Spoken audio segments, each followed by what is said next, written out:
Oh, this is a video of the Oztent RS-1 and the sort of king bed that it sits on.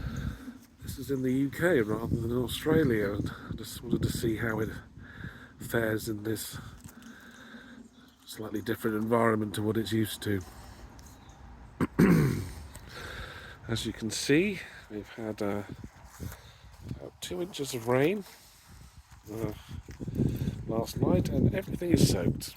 Everything is soaked, which is a problem. But fortunately, inside there, I thought maybe as a tent really designed for hot weather, it would struggle a bit with the rain. But there's no leaks inside, which is good. It's certainly seems to be made of quite a sturdy sort of synthetic sort of canvas material. That does seem to stop the water going in, which is pretty good, because I'm lucky really, because it's single line. This is it. If this fails, then you will get wet inside. It's got various vents on the side here, and then this bit at the back here that pulls out slightly. It'd be nice if it had a sort of thing to hold it out in that position really, but it hasn't, so that tends to droop, particularly when it's as wet as this. It can fold up and roll up and everything, but certainly not in UK weather. It doesn't have any plastic windows. Everything is sort of the vented sort of plastic to let air through, so I did find the ventilation very good inside, and I think that stops the condensation building up in it. And so I bought it with the King bed, and it's designed to be able to sit on, and it is very sturdy. It does woggle a little bit backwards and forwards, but with these sort of links it's got, but if you can see them, there's one there that reduces that somewhat. It would be nice. There's instructions that come with this tent and how to put it up. There's instructions with how to put the king bed up, but neither have instructions of how to properly attach both together, though they are designed to be like that really. I think it just ties down here onto this tag here, but I'm not sure what this bit is. That meant to have been tied back as well, or is that just for when it's on the ground? Other things about it, it's got this awning on the front, which can fold back and is like silvered. You probably can't see. It's sort of heat reflective sort of material, I think, for very summery weather.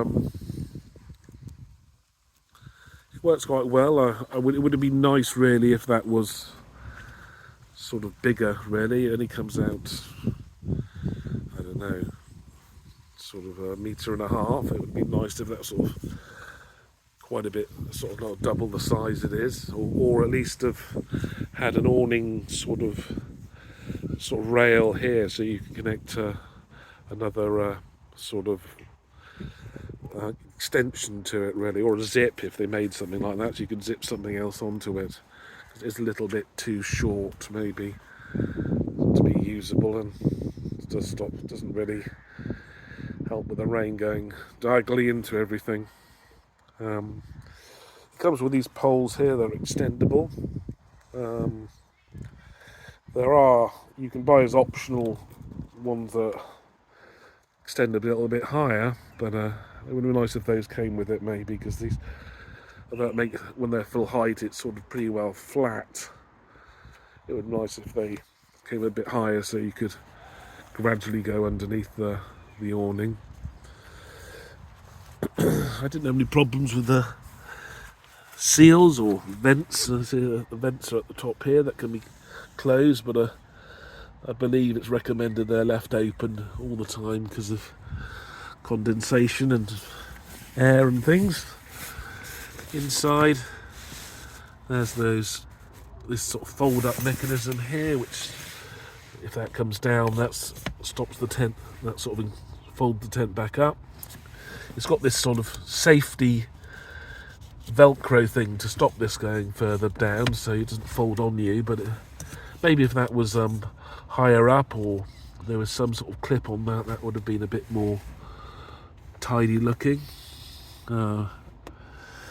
Inside it has this. It comes with this sort of inch thick sort of mattress, which is quite comfortable. I do find with these sorts of beds, you do sort of bow into them slightly, so it's a bit rounded, but it's not too bad. It's a lot better than many I found last night. It also comes with a little sort of carry pouch here to store things. Though I just had everything just stacked around the edges, really. You can see the seams. I don't know if you can see the seams in here, but they are sort of like sealed up, the main ones, which are open to the weathers, which is pretty good. So nothing came in at all on the seams, which is how you'd want it. Also the base is made of a very sort of sturdy, far sturdier than any other tent I've seen. Sort of plastic sealant from the floor. So overall, I say it is working in the UK. It's probably would be better on the sunnier months, rather than this. Probably one of the wettest day of the year so far, where sort of limits where you can go out and do things. But I found it very comfortable. Just those few things. I liked the awning was extendable, or would connect onto a secondary awning, and those poles would be supplied with the taller ones, so you can have it so it's angled a bit further up, so maybe the rain goes over that side rather than just continuously falling down here, which is what it was doing last night, making quite a lot of splashing sounds periodically.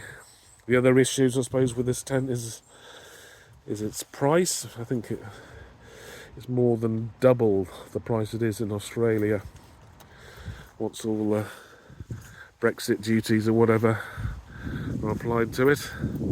It sort of well over sort of about £1,100–1,200 with this tent and the base together, which is rather a lot of money for a tent. I've never spent that much money on a tent before, but overall it is certainly well made and sturdy, and I think I may keep it. I have to see on a sunnier day how I feel about that.